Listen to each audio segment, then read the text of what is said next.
Hello, thanks for tuning in. My name is Jon. I am the CEO and one of the founders of Garten. Wanted to talk today about how and why you might set about using common configuration and tooling between your development and testing and CI environments. In terms of how, we will be talking about Garten, the open source project that we maintain. But even if that's not what you're here for, I still think the why can be interesting to you, and also just generally how we approach it at Garten, whether Garten is useful for you or not. Just a quick few words about Garten. So we started beginning of 2018.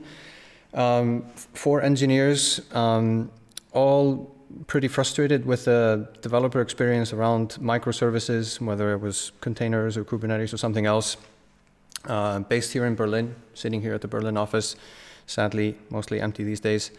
And what Garten is, we provide what we call an automation platform for cloud-native development and testing. I say cloud-native, it's actually used for a few other things, but we focus a lot on containers and Kubernetes, at least for the moment. It's open source, free to use. There is also a commercial product, but I won't get into that so much here. I mentioned we were frustrated with the developer experience around microservices, and what do I mean by that? So I'll start the talk with some of my top dislikes, because why wouldn't I?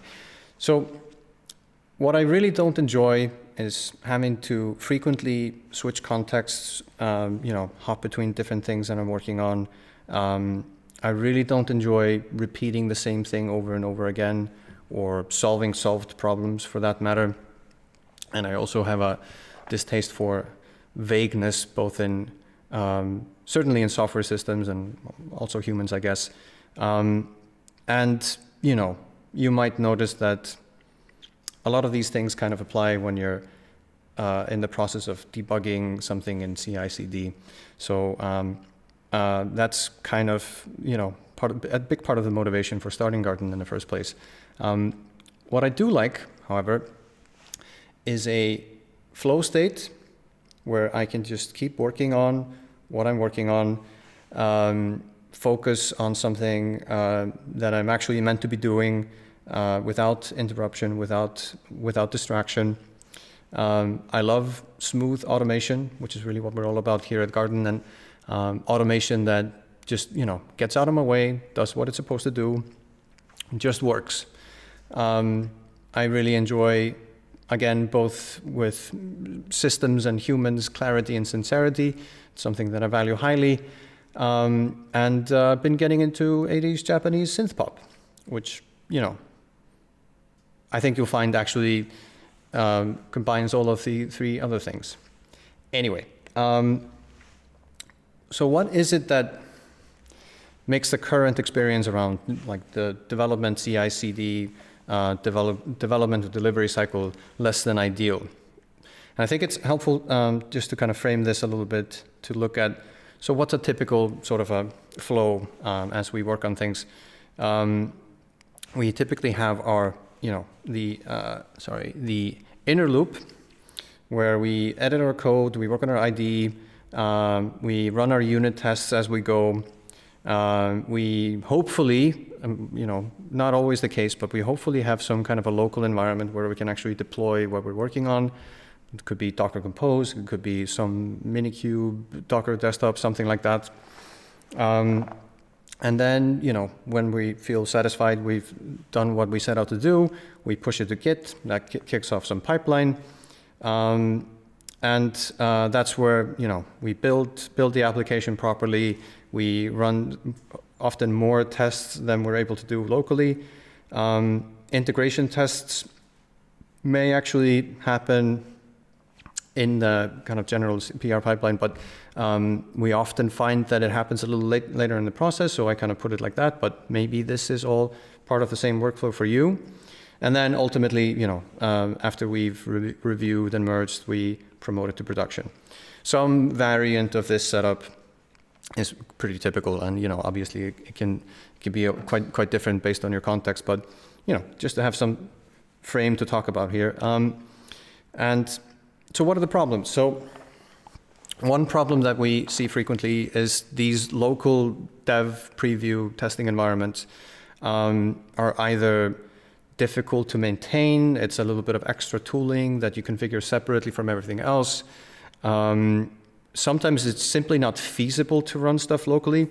And that can be the case if you're, some restricted IT environment, you're not allowed to run Docker or Kubernetes. Your project is simply too heavy. And, sometimes it's not just a matter of whether your laptop likes it or not. Sometimes it's just too much code to run. But yeah, certainly it's not implemented the same way as your production deployments. Another problem is that integration and end-to-end tests, and other types of tests as well, like security validation, like compliance checks, policy checks, things of that sort. They tend to happen quite late in the process.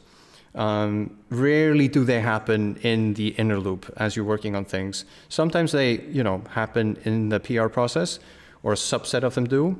But just going by our user base, our customers, we find that a lot of the time people have been doing it quite late in the process. They have like a separate staging environment that's maybe shared between a bunch of different users. And that's where integration tests happen. And in any case, the feedback from those tends to come quite late in the process, which is obviously not ideal. Certainly lose your flow state waiting for those. And it's extra bad if you've already merged your code before you get the results from those. But another way to deal with it is just not have integration or end-to-end tests, which is pretty common as well. But that means you're left with either less test coverage, or you have mocks and stubs that you also need to maintain, and they also make assumptions on your code. So it's in any case not quite ideal. As I mentioned, and I will mention again, debugging failures, like in this process in CI, can be incredibly tedious. And if you have a bunch of things that only happen in CI and you're not able to replicate locally, you often find yourselves in this super tedious feedback loop again and again, try and git push, until you get it fixed. And that's something that grinds my gears, at least. And it's very common as well for the tooling to be all kind of separately configured across these stages. So, most commonly you have at least two different setups. You have one for the inner loop, and maybe one for the rest. But it's also common for, you have one thing that's going on in CI and another thing that's going on, in your staging and production environments, in terms of tooling and configuration. So you have to configure everything multiple times. There's going to be friction and discrepancies between the different phases, and those can be annoying and tedious to debug.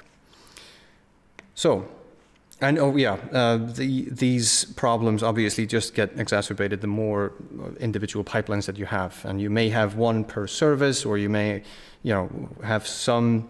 Usually we have multiple pipelines to deal with. Hopefully not like a full local setup for each and every one of them, although we have also seen that. But the more you have to maintain of these, and the more they differ in their implementation, the bigger the problem. So how do we approach this at Garten and with Garten? What we set out to do when we designed Garten was make a tool that's sort of a hybrid between a development tool and an automation tool, so that we could configure our project once and run it anywhere for development, testing, CI, and even production as well. So how do we go about that? Central to it is something that we call the stack graph. And so the way you configure Garten, you configure every component in your project, and the graph basically. So Garten will aggregate all of that into the graph. So with Garten, you're able to codify not just how every individual component is built, deployed, and tested. Importantly, you're also able to define what depends on what. And this basically means that, and that was the objective, that you can run from a single place Garten deploy and it will deploy the whole thing. Or you can run garten test and it will deploy and test the whole thing from start to finish from a bunch of Git repositories or just the one without any further interaction from the user. And the dependency graph not only gives us that, but also because garten will map. So for every, say, module in your system, which could map to a container, for example, we know which source files map to each of them and the configuration, and we will hash those together to get a version, the current version of every node in the graph. And we use that so that when you make a change, a pull request or a commit, whether it's a single file or multiple, we will figure out what actually that impacts. So which individual node it impacts, and then what's below that in the graph. So we can figure out which precise parts of the graph need to be acted upon, so that you don't have to run the full battery of builds, deploys, and tests for every small thing that you do, which is another common problem with, especially if you're doing integration tests in a CI pipeline. How you actually configure this. So another thing that we decided early in the process was that we wanted our configuration to be distributed much like our system. So generally every part of your project describes itself. So this is how I'm deployed, I'm built, I'm deployed, I'm tested, and what each of those steps depend on. And you co-locate that with every part of your system, whether it's in multiple repositories or in the single one. There's a bit of YAML. I don't mind YAML personally, as long as it doesn't have 20 levels of indentation or something like in the Kubernetes manifest oftentimes. So you can, it's a little bit more tractable. You don't have these huge files that, monolithic configuration for a distributed system, which can be quite tedious. And to make that feasible, we have a quite powerful templating syntax. I will show you that in the demo later. And you can also define your own abstractions. So you can define templates for individual or sets of modules. And that's super handy, if you have skilled SREs or a platform team to provide that to other developers who may not care so much about how you write a Kubernetes manifest or something like that. Or you can bake in some, this is how it should always be done for every web service, API service, so on and so forth. I'll show you more of this a little bit later. And so Garten is a CLI tool, and the idea is that you can run the same commands both during development and from your CI pipelines. And it doesn't matter which CI system you use. The idea is that you can always just run garten deploy or garten test with just different environments, which will trigger some changes in your templating or deploy to a different cluster. You can use the same cluster for both development and testing. But the nice thing is that if you're sharing the infrastructure, whether it's for all of dev and CI or just for the developers separately and then the CI separately, you get a cache that is shared between all the different instances of a project. So when you run garten deploy, generally the developer will get his or her own namespace, and the same goes for individual test and pipeline runs. So the idea is that when one developer has built something or tested something, another developer doesn't have to do the same. So basically shortens the time for every individual run of garten test or garten deploy or any other command for that matter. And the idea, basically, you waste less time waiting for CI, debugging CI, both because you use the same tools and same configuration, and also you get the benefits of caching across the two. So here's this all kind of visualized together. So Garten being a hybrid between the development tool that you use for the inner loop and the automation tool that you use in your CI/CD pipelines, stretches across both. I mentioned that some people also use it to deploy to production. Your mileage may vary. And when I'm developing, I can easily run garten deploy, get my own preview environment. That'll work the same way as one if you do the same from CI. create a preview environment that other developers or QA can review and preview the changes. I can run integration, end-to-end tests, anything else, which actually run inside the environment. So those tests can address services in the environment. Those can be run before I push to Git. And even if I don't run them before I push to Git, if something goes wrong in CI, the tests that are run here are the same ones that I would otherwise run in the in my local development and preview environment. So, whichever individual thing goes wrong, I can more surgically run that specific thing locally and debug it much more rapidly than having to do a git commit push, save commit, push again, look at the logs in CI over and over again. So that's kind of the basic idea. I'm going to show you how it works. Shift this thing around here. So we're going to use a simple example project for the demo. Lots of example projects here in the Garten core repo, and I will take a look at a couple more as part of the demo, but we'll start with this one. It's a simple application. It's a spin off the Docker Compose voting example that you might have seen at some point. We have an API backend service, Postgres database, Redis message queue, a couple of web UIs, and a backend worker. Won't dig too much into the actual application, but it's a fairly basic constellation of things you might have in a project. Before we dig into the configuration, just to visualize this a little bit better, I'm going to start the Garten dashboard process, which will spin up a simple web UI that's handy for development, but certainly for demo purposes because it helps us visualize. So you can see all the different components and their descriptions, different modules that contain services and may define tasks or tests. And here you can see it in the stack graph. So the stack graph shows us all the individual steps required to go from a bunch of code and configuration to a running system, whether it's in a single repository or multiple repositories. Garten will compile this based on all the individual configs. So generally, something needs to be built before it's deployed. Here you can see an example of a task in these run nodes. So before we start deploying or testing services, we want to, in this case, we create a couple of database tables. This could be running a schema migration framework, loading some test data, whatever the case may be in your case. And then as you go down, you see more and more of the test nodes.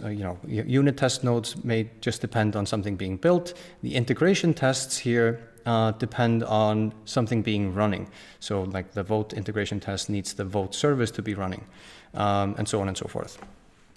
So hopping back to the terminal here, what I'm going to do is deploy the project. So Garten, the CLI has lots of different commands. There's Garten deploy, Garten test, Garten build. You can deploy individual services or test individual modules. You can see it here traversing the graph, and this is also visualized here in the dashboard. And you may notice here, many of the services are already deployed, so Garten will check the current status. It needed to redeploy the vote service, so you can see kind of the Kubernetes status is being reported, waiting for the health check to pass. You see the individual ingress URLs that we define as part of the services. When you run this in watch mode, it also creates port forwards for you automatically, which can be handy. So now the stack is deployed. How does Garten know what all of this is? So let's go and look at the config. So starting with the project configuration. So this generally is what you put in the project root, often in the repo root as well. And this is kind of the entry point into the application. So we can see here, kind project. We define the environments. So we have here one local environment for development, another remote one also for development, and then stage and prod. You can name these whatever. Basically, you can define as many or a few of these as you like. Just for the sake of example, obviously this is not a production application, but we define this here. And for environments, like production environments or other environments that you want to protect, you can define this flag. It will change some defaults in terms of how Garten generates, like Kubernetes manifests, if you're having Garten do that. It also adds a confirmation step. So if you do Garten deploy and prod, it will, unless you put another command line argument in there, it will ask you if you're sure. So that's kind of handy if just to make sure that you don't accidentally ruin something if you have access to it to begin with. So those are the environments, and I'll get back to the variables in a moment.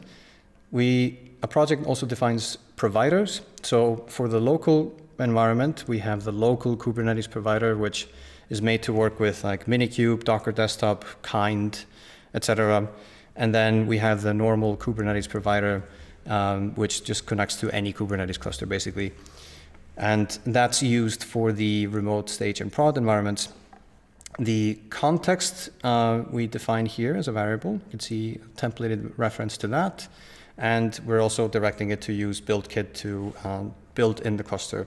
There are other ways to build in cluster as well, like Kaneko, but that's kind of out of scope for this particular talk. And yeah, you can see here how we define the remote context variable. This is just pointing, all these environments are just pointing at a dev cluster. We define a user ID. You can see an example of how you can use conditionals here. Garten supports pretty complex conditionals. You can do like ternary statements, and you can do all kinds of different things. You can check for equality and pick a value based on that. I can maybe find some examples of that later. And then this variable is used in a few different places here. Here, for example, we're defining what's the base host name that we use for the ingresses for the services a little bit differently based on which environment you're in. So these variables are defined globally for all environments, and these are the overrides that you can apply for individual environments. You can also use template strings to pick a value based on which environment you're in, like environment.name equals this, then you use this value, otherwise that value. So you have a few different options there. The variables can also be placed in separate files, so you don't end up with one of those massive configuration files that we talked about. So you can have one var file, we call them, for each environment, or and one for the project. You have several options there to kind of keep your configuration looking nice and clean and sane. Right, so that's the project configuration. Now let's look at the modules. So in Garten parlance, we have the project, and then we have modules. And modules can contain one of our services or tests or tasks. So here, for example, we have a pretty simple container module. There's no Docker file, so we're not building it. We're just fetching based on this image field here. So it's kind of similar to Docker Compose in that regard. And it also defines this particular service. You can have multiple if you like. And this, this obviously is fine for just development. And I suppose it's kind of analogous to doing something in Docker Compose. And I will later show you how you can, a somewhat more realistic example, which uses a Helm chart in another example project, which is basically the same project, except we're using Helm. And that's maybe something that would be more realistic if you're actually creating production-like environments. Maybe a slightly more complex example here in the API service. So here we have a Docker file next to it, so we're going to build this. Again, a container module type. Lots of different module types in Garten, and I will show you a couple more.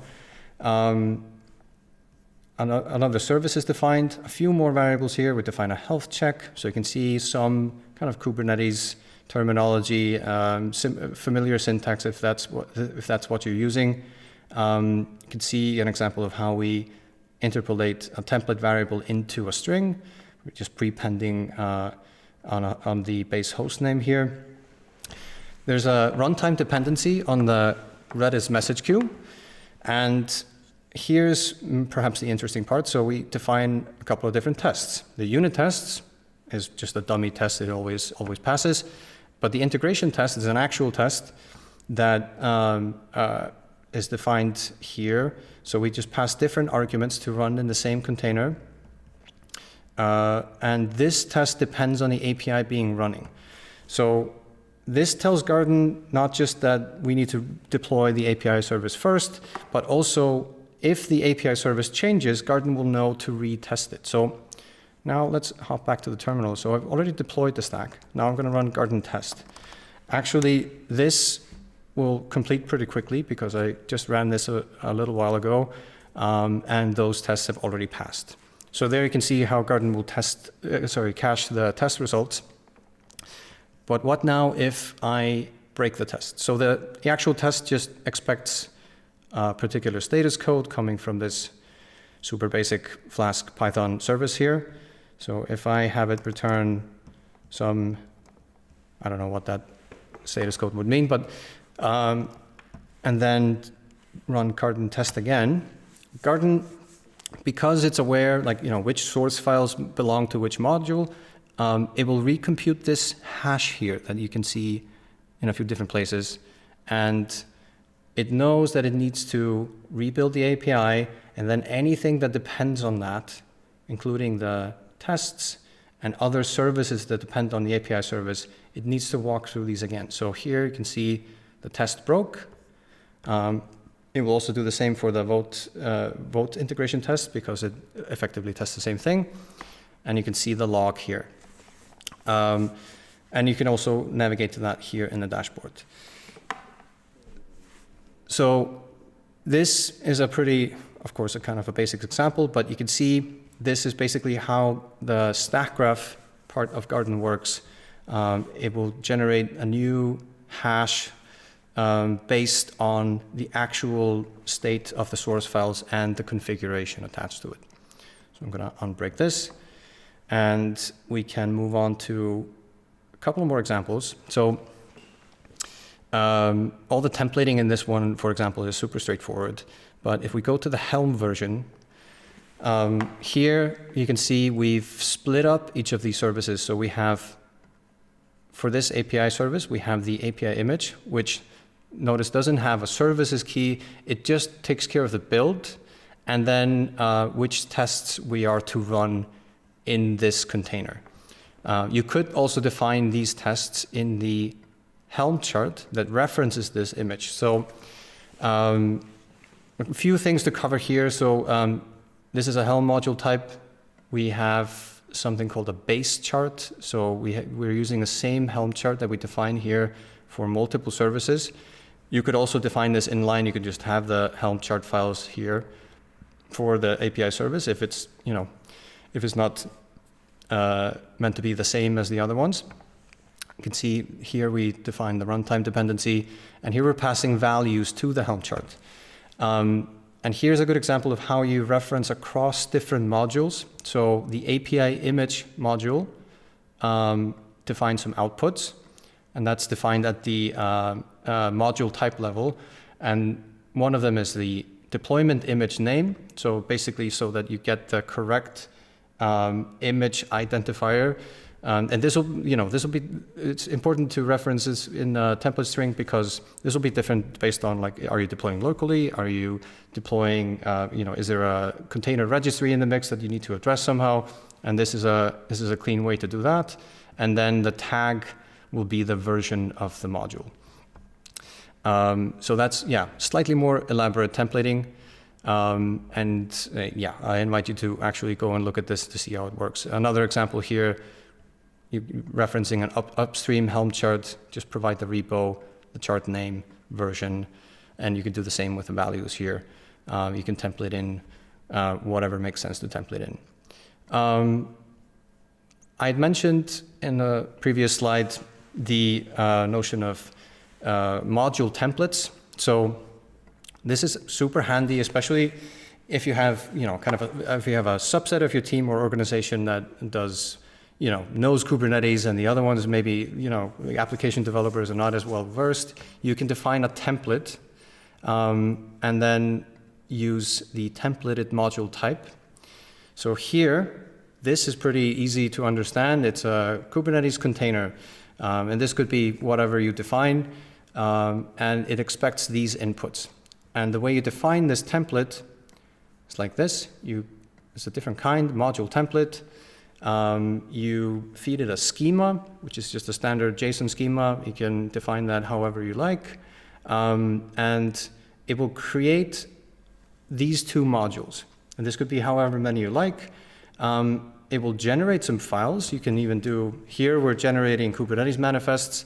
This could also be, you can generate a Docker file, you can generate whatever file, and Garten will do that when this, basically when you use the templated module and reference this template, Garten will generate the files. So here, for example, we have a set of Kubernetes manifests, and you can see how we're referencing inputs and doing some, here's an example of how we can do nested template references.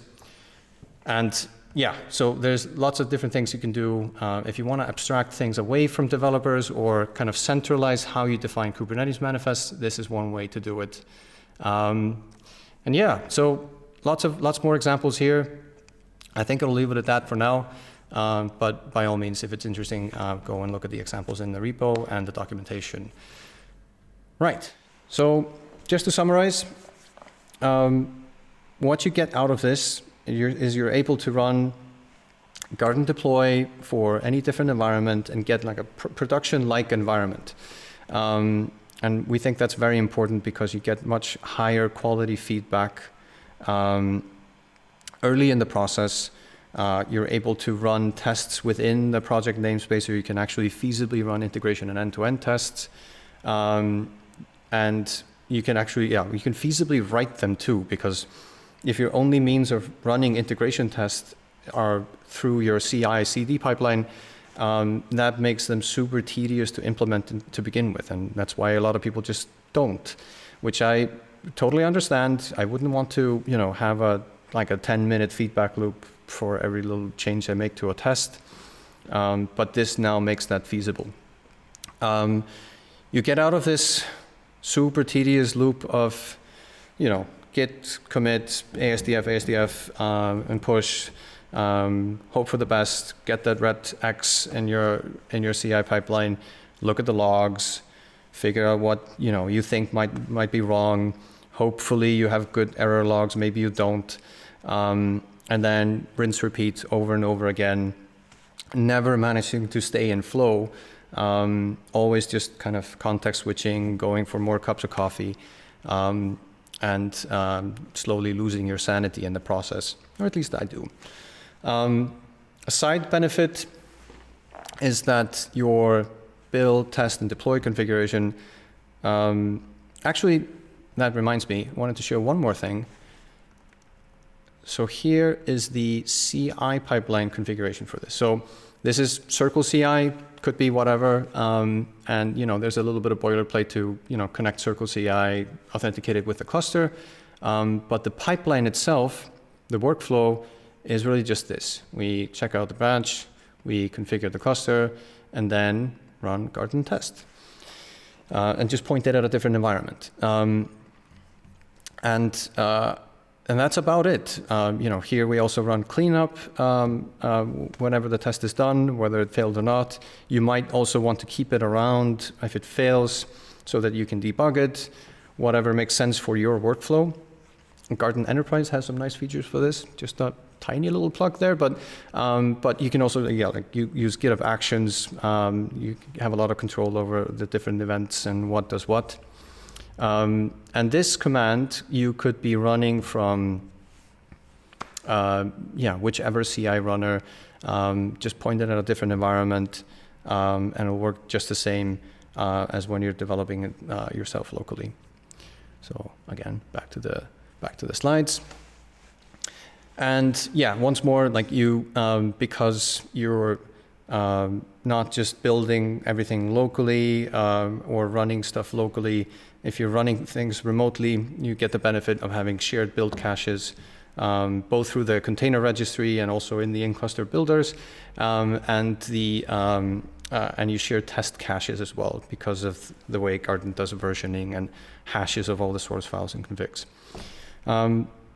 Ultimately, this means shorter wait times on CI pipelines, even though you can be doing much more in the pipelines. Fewer hours spent debugging and, in the tedious kind of low-value plumbing work that you might be doing that isn't really what you started your project or your company to do. And you can stay focused, stay in flow, and just be generally a more pleasant and happy person. At least I am. Yeah, so that's about it. To dig into Garten, you can just look at our docs or our GitHub. Docs.garten.io is a good place to start, or our website, garten.io. We just launched a new community forum, and we'd love to hear any thoughts, any questions, whether it's before trying Garten or after trying it. Anything goes. Super happy to chat there. We are, like anybody else, of course, hiring. In particular, we're looking for an SRE with some Kubernetes experience. And there you have also my email and my Twitter handle. Super happy to hear from you. Just talk about the general problem space or Garten or whatever else. Don't hesitate to ping. And that is about it. I'll hop over to the chat for the Q&A. And thank you.